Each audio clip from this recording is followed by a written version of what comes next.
मुंशी प्रेमचंद की कहानी। शूद्र। गांव के सिरे पर एक माँ बेटी झोपड़ी में रहती थी। माँ विधवा थी तो बेटी कुंवारी। घर में और कोई आदमी न था। बेटी गौरा बाग से पत्तियां बटोर कर लाती तो माँ गंगा भार झोंकती थी। इससे सेर भर अनाज मिल जाता तो दोनों खाकर सो पड़ती थी। इसी से उनका गुजर बसर हो रहा था। हर माँ की तरह गौरा की माँ को भी हमेशा यही चिंता रहती थी कि किसी तरह उसकी बेटी की सगाई हो जाए।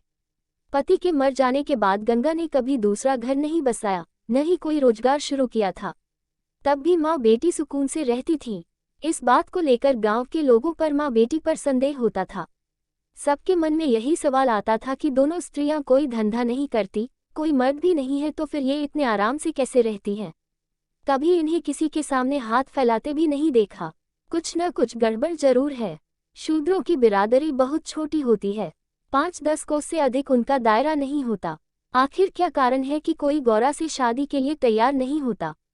गौरा की शादी के लिए माँ बेटी ने साथ कई तीर्थ यात्राएं की। उड़ीसा तक हो आए, लेकिन कुछ हल नहीं निकला। गौरा सुंदर और सुशील थी, लेकिन किसी ने उसे कुएं पर हंसते बोलते नहीं देखा था। उसकी निगाहें कभी ऊपर न उठती थीं। उसकी ये हरकत गांव वालों के शक को और मजबूत करती थी।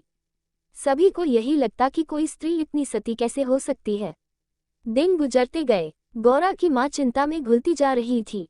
उधर गौरा की सुंदरता, उसकी जवानी गांव वालों की नजरों में चुभ रही थी। एक परदेसी गांव से दूर नौकरी की खोज में कलकत्ता जा रहा था। 10-12 कोस दूर पहुंचते उसे रात हो गई। उस समय वह एक गांव में पहुंचा था। वह लोगों से किसी कहार का घर पूछते हुए गंगा के घर पहुंचा। परदेसी को देख गंगा बहुत खुश हुई। गंगा में उस परदेसी से उसका नाम पूछा तो परदेशी ने बताया कि उसका नाम मंगरू है। इसके बाद गंगा ने मंगरू का खूब आदर सत्कार किया। उसके लिए अच्छे पकवान भी बनाए। धीरे धीरे दोनों की बातचीत भी बढ़ने लगी।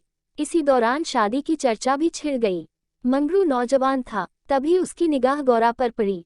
गौरा एक सुंदर और शांत हाव भाव की लड़की थी, जिसे देखते ही मंगरू भी मोह में पड़ गया और वह झट से गौरा से सगाई के लिए मान गया। उसने 2-4 गहने खरीदे और कपड़े उधार लेकर सगाई कर ली। गंगा बेटी दामाद को अपनी नजरों से दूर नहीं करना चाहती थी, इसलिए दोनों गंगा के साथ ही रहने लगे। 10-15 दिन भी नहीं बीते थे कि मंगरू के कानों में कई तरह की बातें पड़ने लगी। बिरादरी के अलावा दूसरी जाति के लोग भी कई तरह की बातें बनाने लगे। मंगरू इन अटकलों से परेशान हो गया था, लेकिन वह गौरा को छोड़ना भी नहीं चाहता था। 1 महीने बाद मंगरू अपनी बहन के घर गया। बहन ने खाना परोसा। मंगरू ने बहनोई को साथ खाने के लिए कहा। बहनोई बोला, तुम खा लो, मैं बाद में खा लूंगा। मंगरू को कुछ संदेह हुआ। उसने साफ पूछ लिया कि आखिर बात क्या है। बहनोई बोला, मैं तुम्हारे साथ नहीं खा सकता। तुमने बिरादरी से बाहर शादी की है। किसी से न कुछ पूछा, न कुछ बताया। जब तक पंचायत नहीं होगी मैं तुम्हारे साथ उठ बैठ नहीं सकता। तुम्हारी हरकत की वजह से मैं समाज से रिश्ता नहीं खत्म कर सकता। मंगरू तेजी से उठा और ससुराल लौट आया। मन बेचैन था। उसने किसी से कुछ नहीं कहा और रात के अंधेरे में गौरा को छोड़कर चला गया। इसी तरह कई साल बीत गए, लेकिन मंगरू का कुछ पता न चला। पति के गायब होने पर भी गौरा उदास न थी। वह हंसती खेलती, मांग में सिंदूर लगाती, रंग बिरंगे कपड़े पहनकर तैयार होती थी। अपने पीछे मंगरू एक भजन की किताब छोड़ गया था। खाली समय में गौरा उस किताब से कोई भजन गाती थी। पहले गौरा गांव की औरतों से ज्यादा मिलती जुलती नहीं थी। दरअसल उसके पास उन स्त्रियों से बात करने के लिए कोई विषय ही नहीं होता था। गौरा के पास अब गृहस्थ जीवन की ढेरों बातें थी, जिसकी चर्चा वह गली मोहल्ले की औरतें के साथ करती थी। वह सभी को बताती कि मंदरू कितना अच्छा, सहनशील है। तभी वहां मौजूद एक स्त्री ने पूछ लिया, गौरा, मंगरू तुम्हें छोड़कर क्यों चला गया। गौरा कहती, मर्द कभी ससुराल में रह सकता है भला। बाहर जाकर पैसे कमाना ही मर्द का असली काम है। वहीं जब कोई गौरा से ये सवाल करता कि मंगरू खत क्यों नहीं लिखता, इस पर गौरा मुस्कुराकर कहती, अपना ठिकाना बताने से डरते हैं। जानते हैं कि गौरा सामने आ पहुंचेगी। सच कहूं तो मैं उनके बिना एक दिन भी नहीं रह सकती। एक सहेली बोली, तेरी बात हम नहीं मानते। जरूर मंगरू और तेरी लड़ाई हुई होगी, तभी इसी तरह बिना बताए वह तुझे छोड़कर चला गया। गौरा बोली, बहना, अपने भगवान से भी भला कोई लड़ता है क्या। जिस दिन ऐसी नौबत आई मैं कहीं जाकर डूब मरूंगी। कई दिनों बाद कलकत्ता से एक आदमी आया और गंगा के घर रुका। इत्तेफाक से वह मंगरू का पड़ोसी निकला। उसने कुछ पैसे और 2 साड़ियाँ गौरा के हाथ में थमाए और बोला कि मुझे मंगरू ने तुम्हें लेने भेजा है। ये सुनते ही गौरा की खुशी का ठिकाना न रहा। वह फटाफट जाने के लिए तैयार हो गई। गांव की औरतों से मिलाई और सबको अपने जाने की खबर दे आई। बेटी के जाने से गंगा मायूस थी, लेकिन साथ ही खुश भी थी। रास्ते भर गौरा के मन में हजारों अच्छे बुरे ख्याल आते रहे। बीच बीच में उसे अपनी माँ के अकेलेपन की भी याद आ जाती। डर सताता कि बेचारी अम्मा अकेले कैसे रहेगी, सारा काम अकेले करना पड़ेगा। बूढ़ी दिन भर रोती रहेगी। इसी उधेड़बुन में रास्ता कट गया। लगभग 3 दिनों बाद गाड़ी कलकत्ता स्टेशन पहुंची। गौरा का दिल जोर से धड़क रहा था। वह प्लेटफॉर्म पर उतरकर मंगरू का इंतजार करने लगी। बूढ़ा बोला, मैंने आसपास सभी जगह देख लिया, लेकिन मंगरू तो कहीं दिखाई नहीं दे रहा है। शायद अब तक आया नहीं है।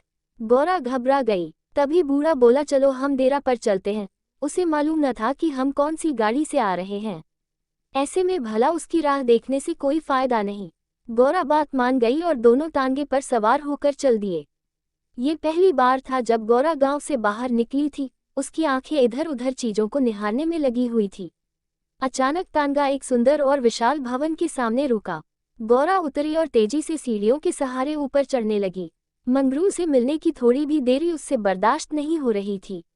तभी बूढ़े ने पहली मंजिल के एक कमरे की ओर इशारा करते हुए कहा, यह मंगरू का कमरा है, जाओ, वह अंदर ही पड़ा होगा। गौरा अंदर गई, लेकिन कमरे में कोई न था। कोने में खाट और 4-5 बर्तन पड़े हुए थे। वह बाहर आई और बूढ़े को बताया। बूढ़ा बोला, मंगरू काम पर गया होगा, शाम को लौटेगा, यहाँ वह किराए पर रहता है। कमरे में मंगरू को न पाकर गौरा थोड़ी मायूस हो गई, लेकिन शाम को मिलने की सोचकर मुस्काए और साफ सफाई में लग गई। उसने कमरे में झाड़ू लगाया, बर्तन धोए, नहा धोकर शाम का इंतजार करने लगी। राह देखते देखते देर शाम हो गई, लेकिन मंगरू का अब तक कोई पता न था। गौरा का मन फिर घबराने लगा। घना अंधेरा छा गया था, परंतु कमरे में एक दीपक तक न था। जब भी किसी की आहट होती तो गौरा को लगता मंगरू आया होगा, लेकिन दरवाजे पर कोई दस्तक न होती थी। कुछ देर बाद दस्तक हुई। गौरा दौड़ी और दरवाजा खोला। सामने बूढ़ा खड़ा था। गौरा बोली, वो अब तक आए क्यों नहीं आया? बूढ़ा बोला, अभी मैं मंगरू के दफ्तर से ही लौटा हूँ। साहब ने बताया कि मंगरू का ट्रांसफर हो गया है। मंगरू ने साहब से कई मिन्नतें की, लेकिन किसी ने उसकी एक न सुनी और दूसरी जगह भेज दिया। मैं दफ्तर से उसका नया पता ले आया हूँ। कल सुबह तुम्हें जहाज पर बैठा दूंगा, फिर तुम अपने मंगरू के पास चली जाना। गौरा घबरा कर बोली, जहाज में कितने दिन का सफर होगा? बूढ़े ने कहा, कम से कम 8 से 10 दिन तो जरूर लगेंगे। लेकिन घबराओ मत, तुम्हें कोई परेशानी नहीं होगी। तय बात के मुताबिक अगले दिन गौरा बूढ़े के साथ मंगरू के पास जाने के लिए निकली। बूढ़े ने उसे जहाज पर बैठाया और विदा किया। जहाज जैसे जैसे किनारे से अलग हो रहा था, वैसे वैसे गौरा को लग रहा था कि अब उसकी अम्मा, गांव सब पीछे छूट रहा है। चारों ओर पानी पानी देख गौरा का मन अजीब हो रहा था। अनजान जगह में मंगरू को कहाँ खोजेगी, ये सोच सोचकर उसका दिल बैठा जा रहा था। जहाज पर कई स्त्रियां और पुरुष सवार थे। गौरा उन्हें देख और उनकी बातें सुन रही थी। तभी उसकी नज़र एक कोने में अकेली बैठी स्त्री पर पड़ी। गौरा ने हिम्मत कर उससे पूछा, कहाँ जा रही हो बहन? ये सुनते ही स्त्री की आंखें डगमगा गई। बोली, मुझे नहीं मालूम कि मैं कहाँ जा रही हूँ, बस जहाँ भाग्य ले जाए वहाँ चली जा रही हूँ। तुम कहाँ जा रही हो? गौरा बोली, मैं तो अपने मालिक के पास। स्त्री झट से बोली, बहन, कोई तुम्हें बहला फुसला कर लाया है। तुम किसके साथ यहाँ आई? गौरा ने कहा, मुझे एक बूढ़ा ब्राह्मण यहाँ बैठा गया। मैं तो अपने पति से मिलने कलकत्ता आई थी। स्त्री बोली, किनारे पर जो लंबा दुबला पतला सा बूढ़ा था, जिसकी एक आंख फूली हुई थी, वही? गौरा, हाँ बहन, वही। स्त्री बोली, बहन, उसी दुष्ट ने मेरा जीवन बर्बाद किया है। भगवान करे उसके साथ पुश्तों को नरक नसीब हो। उस कपटी के कारण मैं किसी को मुंह दिखाने लायक नहीं रही। अब जा रही हूँ मिस्र देश, वही मेहनत मजदूरी करके गुजर बसर करूंगी। ये सब सुनकर गौरा के मुंह से बोल न फूटे। वह सोचने लगी कि अब क्या करूंगी। उसे अपनी माँ, अपने गांव, सहेलियों की याद आने लगी। कुछ क्षण बाद हिम्मत करके बोली, अब क्या करे बहन? स्त्री बोली, अब ये तो वहां पहुंचने के बाद ही मालूम चलेगा। ये कहते कहते वह जोर जोर से रोने लगी और अपना दुख बताने लगी। गौरा ने हिम्मत दी तो स्त्री ने बताया कि शादी के 3रे साल में उसके पति की मौत हो गई। पति के ख्यालों के साथ वह किसी तरह जी ही रही थी कि एक रोज पापी बूढ़ा वेश बदलकर भिक्षा मांगने आया। उसने सन्यासी का रूप धारण किया हुआ था। मैं उसके जाल में फंस गई और आज मेरी ये दुर्दशा है। इसने मुझे पति से मिलवाने का लालच दिया। मैं बेवकूफ़ पति से मिलने की चाह में इस बहरूपिया की बात में फंस गई और इसके साथ चल दी। आगे की कहानी मुझे नहीं मालूम। अगले दिन जब मुझे होश आया तो मैं घर भी नहीं लौट सकती थी। अब बूढ़ा मुझे यहाँ ले आया और जहाज पर छोड़ गया है। स्त्री की बातें सुनकर गौरा को समझ नहीं आ रहा था कि वह क्या प्रतिक्रिया दे। वह बिल्कुल मौन हो गई थी। मंगरू से मिलन का सपना एक झटके में टूट गया था। गौरा को इस हाल में देख स्त्री बोली, भगवान पर भरोसा और साहस रखो बहन। हिम्मत पाकर गौरा बोली, मुझे अब तुम्हारा ही सहारा है। मैं और तुम दोनों अब साथ ही रहेंगे। स्त्री कुछ न बोली। दोनों एकटक नीले आकाश की ओर निहारने लगी। कई घंटों बाद जहाज किनारे पर पहुंचा। सभी यात्री उतरने लगे। तट पर मौजूद एक आदमी सभी यात्रियों के नाम लिख रहा था। अब गौरा के उतरने की बारी आई। जैसे ही उसने पांव नीचे रखा, वह चौंक गई। उसके शरीर में कट दौड़ गया।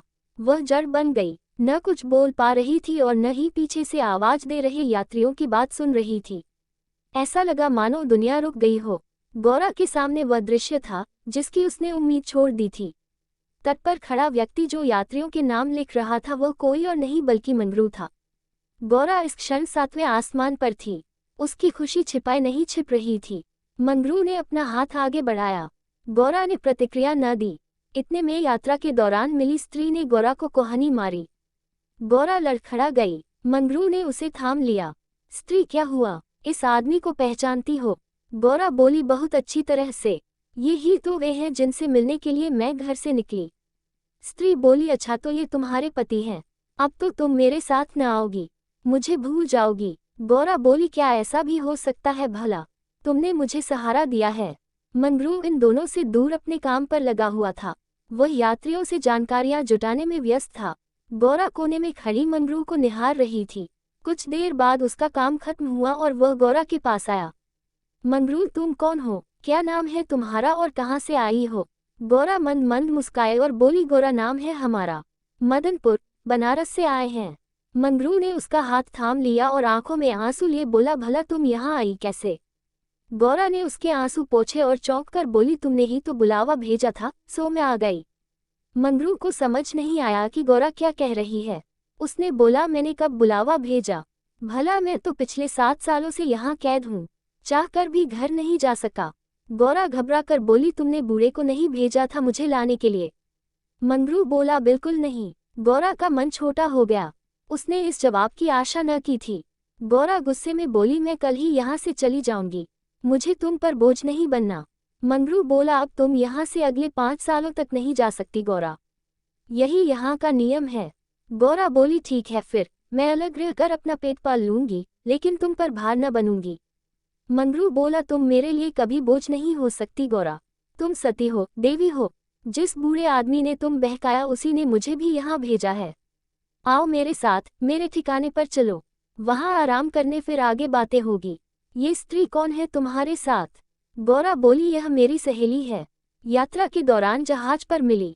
इसका यहाँ कोई न है, अतः यह मेरे साथ ही रहेगी। मंगरू मान गया। तीनों लोग पैदल चल दिए। तभी सामने से 2 लंबे चौड़े शरीर के आदमी आते दिखाई दिए। मंगरू के पास आकर दोनों आदमियों ने बोला, आज से ये दोनों औरतें हमारी। मंगरू के क्रोध का ठिकाना न था। मंगरू चिल्लाकर बोला, ये दोनों मेरे घर की स्त्रियां हैं, इन पर आंख तक न डालना। दोनों आदमी ठहाके लगाकर हंस पड़े। मंगरू का गुस्सा और बढ़ गया। तभी एक आदमी गौरा की ओर बढ़ा और उसका हाथ पकड़ने की कोशिश करने लगा। मंगरू चिल्लाया, छूना मत वरना अच्छा नहीं होगा। दोनों आदमी सहम गए और बाद में देख लेने की धमकी देकर आगे निकल गए। मंगरू, गौरा और उसकी सखी आगे बढ़ गए। मंगरू बोला, इसलिए मैं कह रहा था कि ये जगह तुम जैसी औरतों के लिए नहीं है। अचानक सामने से एक अंग्रेज आ पहुंचा। उसने मंगरू से कहा, जमादार, ये दोनों औरतें आज से मेरे कोठे में रहेंगी। मंगरू ने हाथ जोड़ लिए, बोला, साहब, यह मेरे घर की औरतें हैं, इन्हें जाने दीजिए। अंग्रेज बोला, झूठ मत बोलो तुम। गौरा की ओर इशारा कर उसने कहा, इसको हमारी कोठी में भेज दो। मंगरू कांप गया और नामे सिर हिलाने लगा, लेकिन तब तक अंग्रेज आगे बढ़ चुका था। साहब की बात पर अमल करना जमादार का काम था। मंगरू समझ नहीं पा रहा था कि वह क्या करे। आखिरकार रास्ता खत्म हुआ। सामने मजदूरों के रहने के लिए मिट्टी के घर बने थे। बाहर दर्जनों की संख्या में स्त्री और पुरुष बैठे थे। सभी गौरा और सखी को गंदी नजरों से घूर रहे थे। किसी तरह नजर बचाकर मंगरू दोनों औरतों को घर ले गया और खुद दरवाजे पर बैठा रहा। दोनों स्त्रियां कमरे के भीतर अपने भाग्य को कोसती तो मंगरू दरवाजे पर बैठा रखवाली करता रहा। किसी तरह रात बीती। अगले रोज दिन किसी तरह कट गया। रात के तकरीबन 10 बजे दरवाजे पर दस्तक हुई। मंगरू निकला तो देखा सामने सिपाही खड़ा है। सिपाही बोला, चलो तुम्हें साहब ने बुलाया है। मंगरू बोला, भाई तुम हमारे देश के आदमी हो, मुझ पर मुसीबत आन पड़ी है, मदद करो, जाओ साहब को कह दो कि मंगरू घर पर नहीं है। सिपाही बोला, न बाबा, वह बहुत गुस्से में है, मैं ऐसा कुछ नहीं कह सकता, तुम साथ चलो। मंगरू के पास कोई चारा न था, वह सिपाही के साथ निकल गया। मंगरू को सामने देख साहब जोर से चिल्लाया, वह औरत कहाँ है? कल तुम उसे मेरे कोठे पर क्यों नहीं लाए? मंगरू ने हाथ जोड़ लिए और बोला, वह मेरी पत्नी है साहब। साहब बोला, वह दूसरी कौन थी फिर? मंगरू, मालिक वह मेरी बहन है। साहब गुस्से में बोला, हम कुछ नहीं जानते हैं, तुम उन दोनों में से किसी एक को लेकर आओ जल्दी। मंगरू साहब के पैरों में गिर गया और रोने लगा, लेकिन साहब का दिल नहीं पसीजा। उसने आदेश दिया, जल्दी एक स्त्री को लेकर आओ वरना तुम्हें कोड़े पड़ेंगे। मंगरू कोड़े खाने को तैयार हो गया। साहब नशे में था, उसने न आव सोचा न ताव। हंटर निकाला और कोड़े बरसाने शुरू किए। मंगरू की चीख निकल आई। साहब उसे लगातार कोड़े मारते रहे लेकिन वह अपने घर की औरतों की इज्जत देने को तैयार न हुआ। उसने अपने प्राण त्यागना बेहतर समझा। इधर गौरा और सखी कमरे में बैठे मंगरू की बात देख रही थी। उन्हें क्या पता कि मंगरू पर क्या बीत रही थी। अचानक किसी के चीखने रोने की आवाज सुनाई पड़ी। कान लगाकर सुना तो कलेजा मुंह को आ गया। यह मंगरू की आवाज थी। गौरा दौड़कर दरवाजे पर पहुंची। मंगरू की आवाज सुनकर उससे रहा न गया तो आवाज के पीछे दौड़ गई। फाटक खुला था। गौरा कोई है आवाज देने लगी, लेकिन जवाब न मिला। वह अंदर जा पहुंची। सामने मंगरू खुले बदन लहूलुहान हुए खड़ा था और अंग्रेज उस पर चाबुक बरसा रहा था। गौरा से यह सहन नहीं हुआ। वह दौड़कर मंगरू से लिपट गई और बोली, इनके बदले जितना चाहो मुझे मार लो, लेकिन इन पर दया करो। अंग्रेज खुश होकर गौरा से बोला, तुम यहाँ मेरे पास रहोगी तो मैं इसे छोड़ दूंगा। गौरा बहुत असहाय महसूस कर रही थी, कुछ न बोली। वही मंगरू दर्द से कहरा रहा था। जिस साथ के लिए वह ये सब कर रहा था उसकी आंखों के सामने वह उससे छूट रहा था। गौरा ने दिल पर पत्थर रखकर कहा, मुझे तुम्हारी शर्त मंजूर है, लेकिन अपने पति के स्वस्थ होने के बाद मैं तुम्हारे पास आऊंगी। अंग्रेज बात मान गया। उसने मंगरू पर अत्याचार बंद किया और सिपाही को उसे अस्पताल में भर्ती कराने का आदेश दिया। मंगरू को अस्पताल ले जाया गया। गौरा भी उसके साथ थी। इलाज के दौरान गौरा एक क्षण के लिए भी मंगरू के सामने से नहीं हटी। 4 दिनों के इलाज के बाद मंगरू ने आंखें खोली। तय शर्त के मुताबिक अब गौरा को मंगरू का साथ छोड़ अंग्रेज के पास जाना था। यह उसे मंजूर नहीं था। ऐसे में उसने मरना बेहतर समझा। अस्पताल के बाहर नदी की धार बह रही थी। गौरा जाकर उसमें कूद पड़ी। आनन फानन में एक अस्पताल कर्मचारी दौड़ा मंगरू के पास आया और गौरा के नदी में कूदने की सूचना दी। मंगरू की आंखों के सामने अंधेरा छा गया। उसे कुछ समझ नहीं आया। दौड़कर नदी के सामने पहुंचा और छलांग मार दी। जीते जी जो कभी साथ नहीं रह पाए, अब वे दोनों परलोक की यात्रा में साथ जा रहे थे। कहानी से सीख। शुद्ध कहानी से हमें ये सीख मिलती है कि व्यक्ति को अपना मन साफ और सच्चा रखना चाहिए। किसी कार्य को करने के पीछे यदि आपकी नियत नेक होती है तो नियति आपके साथ कभी बुरा नहीं करेगी।